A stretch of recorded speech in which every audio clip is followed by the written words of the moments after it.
натиснеш това.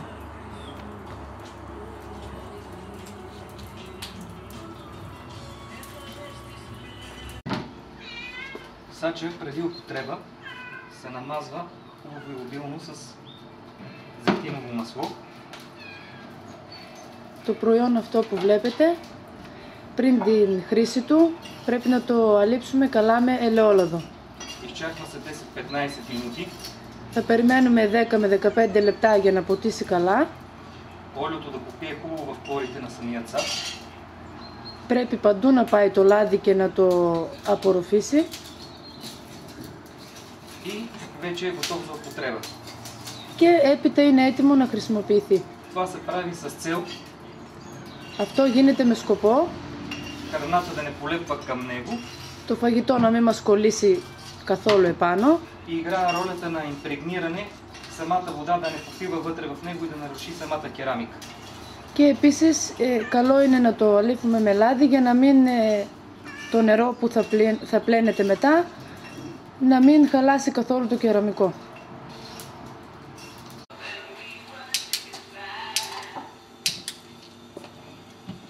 Запалваме огъня и поставяме сача директно върху него.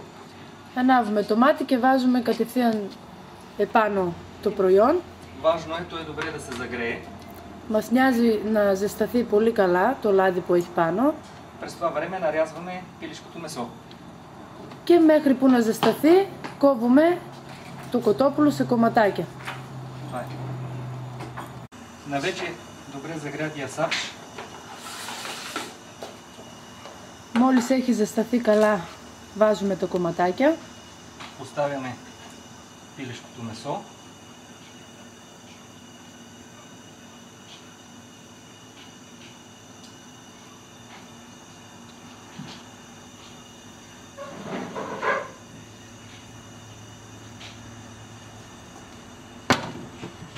С малко слънчогледово олио. Ξαναβάζουμε και λίγο λαδάκι επάνω. Изчакваме го малко да се запече, след което започваме да го бъркаме. Περιμένουμε λίγο να ζεσταθεί, να τσιγαριστεί ας πούμε λίγο το κρέας και να απορροφήσει λίγο το λάδι. Много е важно да се разбърква пилешкото месо почти непрекъснато, за да може да стане то готово равномерно от всичките си страни. Πολύ σημαντικό είναι την ώρα που θα μαγειρεύουμε να ανακατεύεται συνέχεια το κοτόπουλο. През това време нарязваме моркова. Μέχρι που να τσιγαριστεί λίγο το κοτόπουλο κόβουμε το καρότο.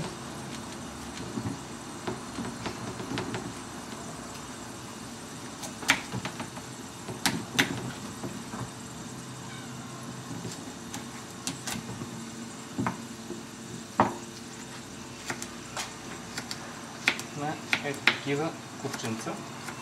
Το κόβουμε έτσι σε μικρά κομματάκια.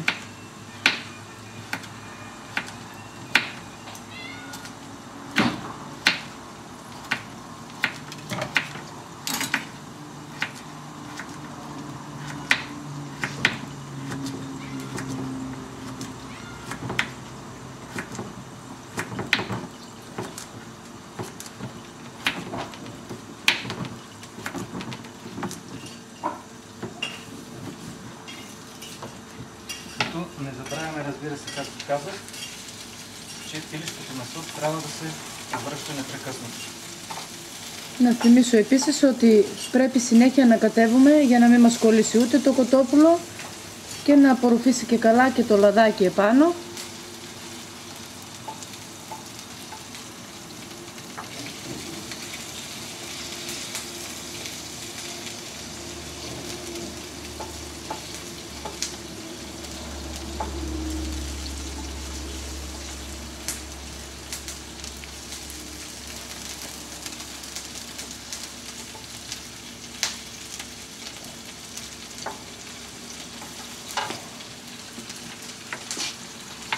Продължаваме с моркова. Κόβουμε και το υπόλοιπο καρότο.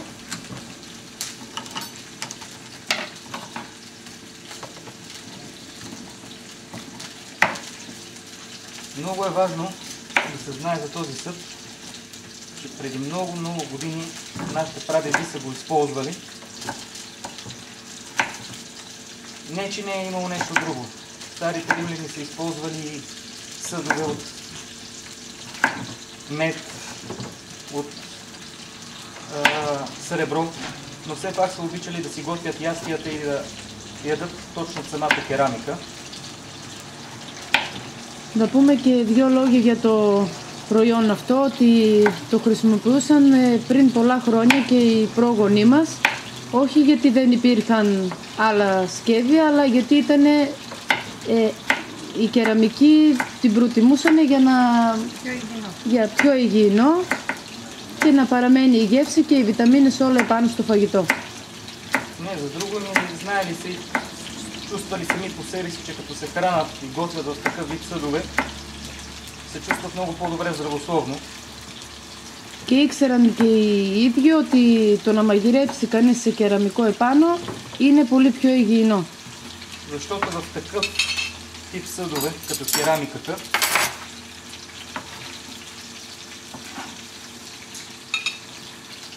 се запазват всички витамини и вкусови качества на самата храна.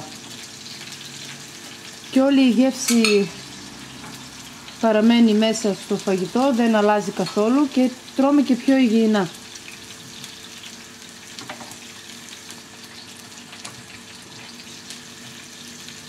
Μια купичка за това. Ένα κουπάκι. Запалихме това.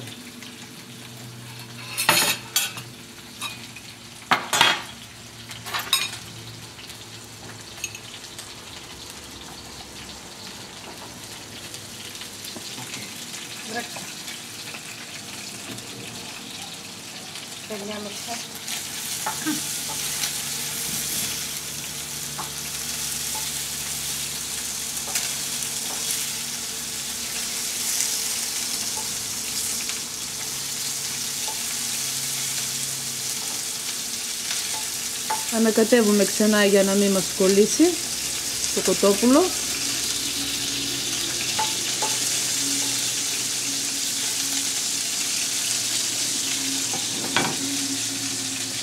Нарязваме чушката. Κόβουμε μία πιπεριά.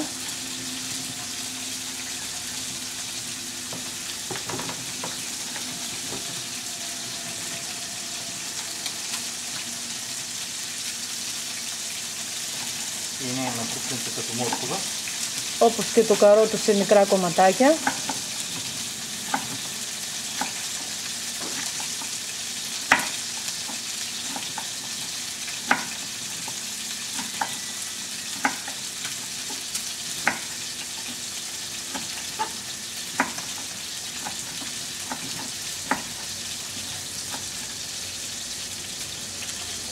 Може да спреш за малко. След като видим, че месото започва да хваща жълтеникава коричка, прибавяме вече нарязаните зеленчуци. Μόλις δούμε ότι έχει τσιγαριστεί λίγο το κοτόπουλο, προσθέτουμε την πιπεριά μαζί με το καρότο που κόψαμε πριν.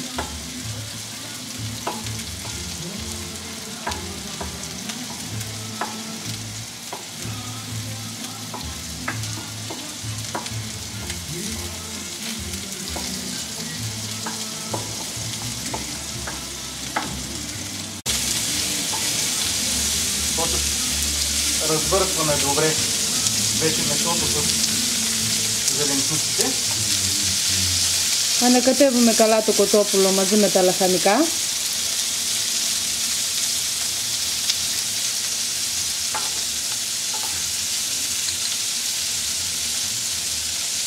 И ги оставяме да се готвят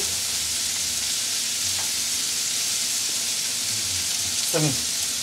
Και τα αφήνουμε να μαγειρευτούν για λίγη ώρα μαζί. Разбъркваме хубаво зеленчуците заедно с месцето. Ανακατεύουμε καλά το κοτόπουλο μαζί με τα λαχανικά για να μην μας κολλήσουν. И докато те все още се готвят, взимаме лука.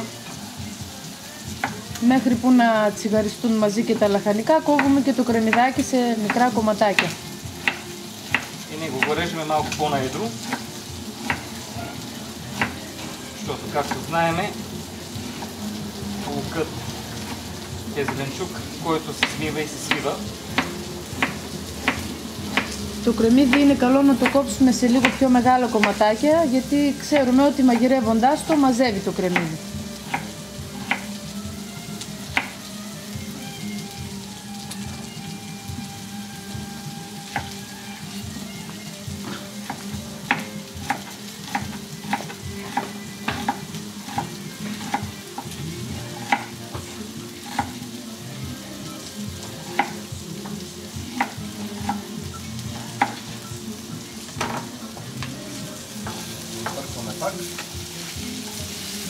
Ανακατεύουμε ξανά λίγο.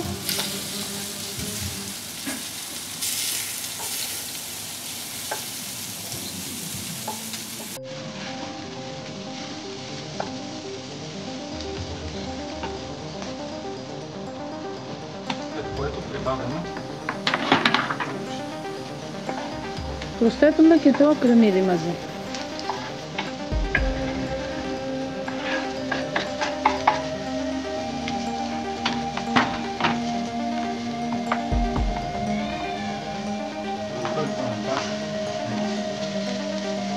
Ανακατεύουμε ξανά.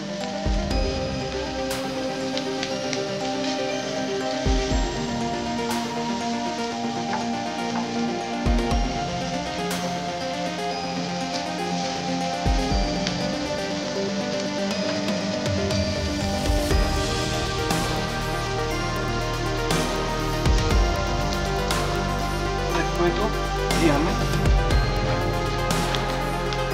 бекона. Φέρνουμε και το μπέικον. Нарязваме го на лентички.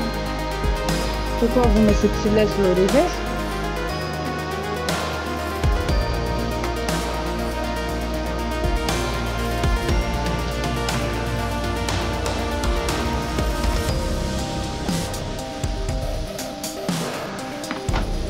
И ги прибавяме Και το προσθέτουμε πάνω στο κοτόπουλο.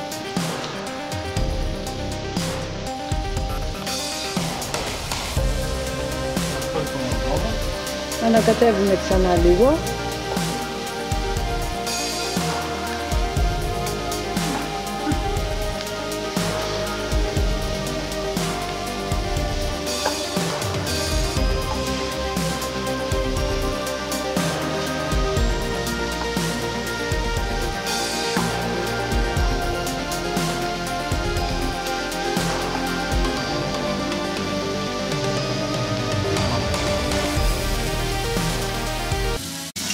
След като лукчето умекне, Μόλις μαλακώσει λίγο το κρεμμύδι, към яденето прибавяме малко ботварска сметана. μόλις λοιπόν τσιγαριστεί λίγο και το κρεμμύδι, προσθέτουμε σαντιγί μαγειρικής.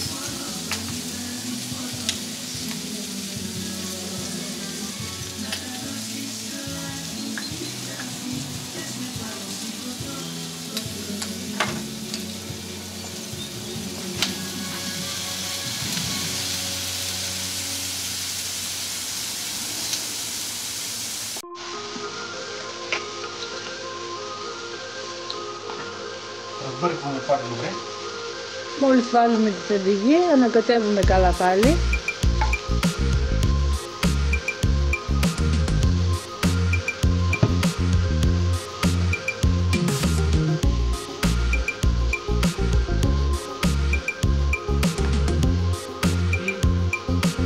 Прибавяме малко соя сос. Και προσθέτουμε και σως από σόγια.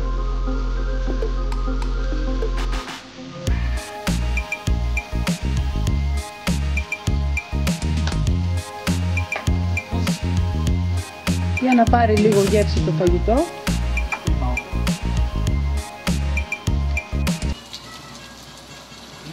Наред вече на почти готовият сач.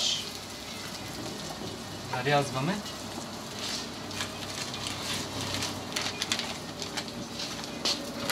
Малко пено сирене. Μόλις μαγειρευτούν λίγο καλά όλα αυτά που βάλαμε, κόβουμε και λίγο καπνιστό τυρί.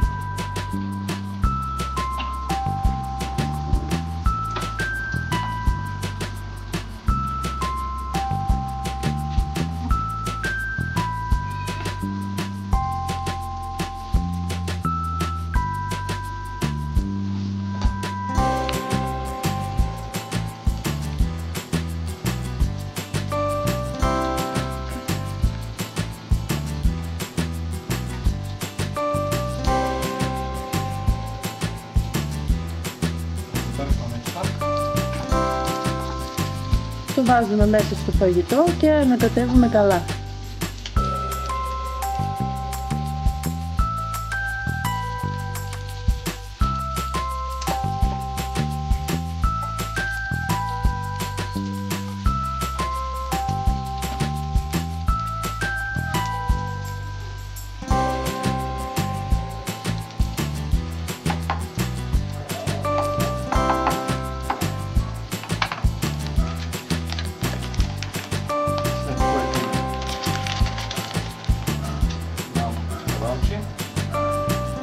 Βάζουμε και λίγο κασεράκι.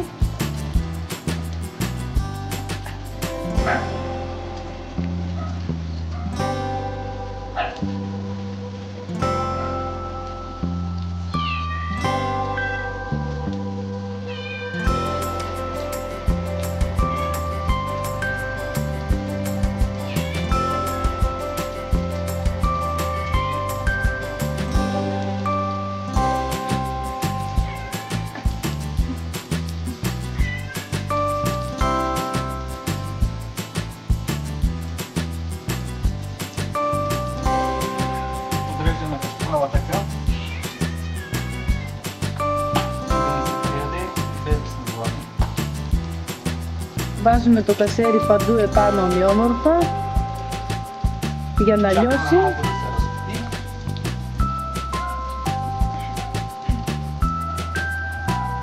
Πρέπει να λιώσει καλά το κασέρι, έτσι ώστε και αυτός που δεν πεινάει, μόλις το δει, να ανοίξει η όρεξη.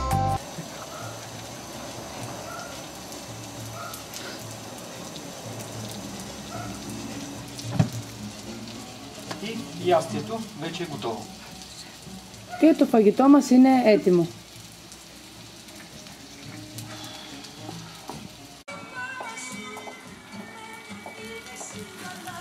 Ястието се сервира с тази метална подложка.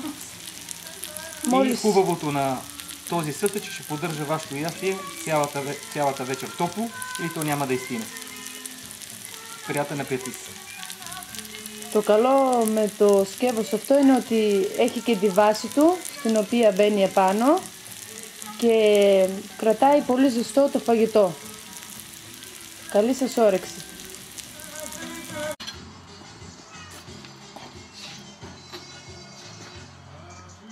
Θα δείξουμε τώρα πώς θα κάνουμε το σουβλάκι. Βάζουμε κρεατάκι, κρεμμύδι, свинско месо, пилешко. Βάλαμε πρώτα χοιρινό κρέας, το κρεμμυδάκι, κοτόπουλο.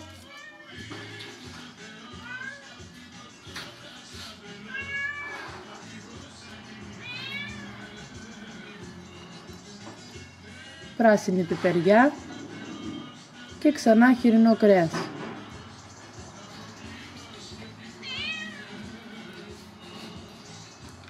Βάζουμε και μανιτάρι.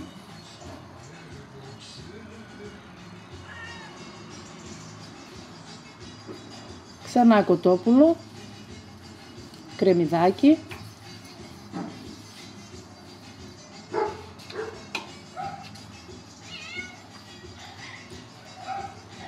Ξανά χοιρινό κρέας.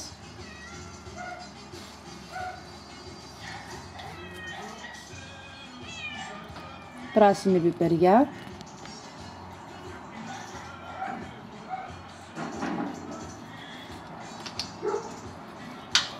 Και πάνω βάζουμε και το χοιρινό κρέας.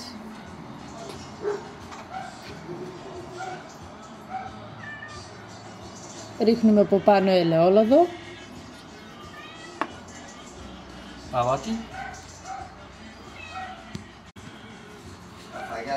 Και βάζουμε και λίγο αλατάκι.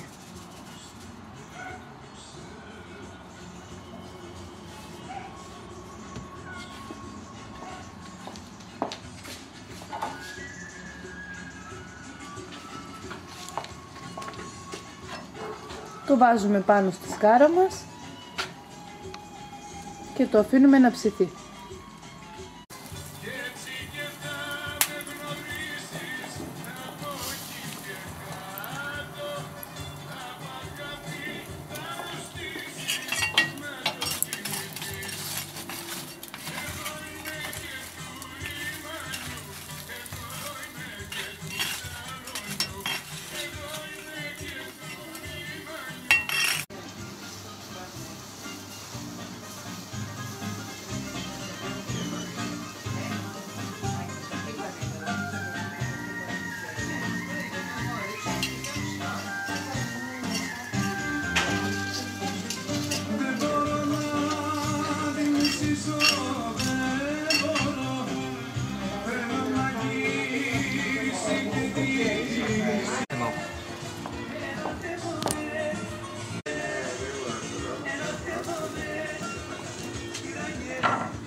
Έχουμε ετοιμάσει τα σουβλάκια μας, είναι έτοιμα και βλέπουμε ότι από κάτω μπορούμε να βάλουμε σε πιατάκια, υπάρχει η βάση για να μπουν διάφορα γαρνιρίσματα.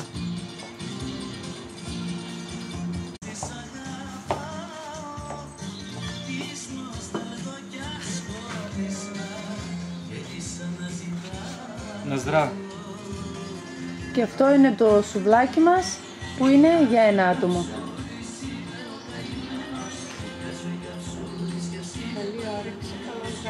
Καλή σας όρεξη. Καλό πιωτό στην υγεία σας.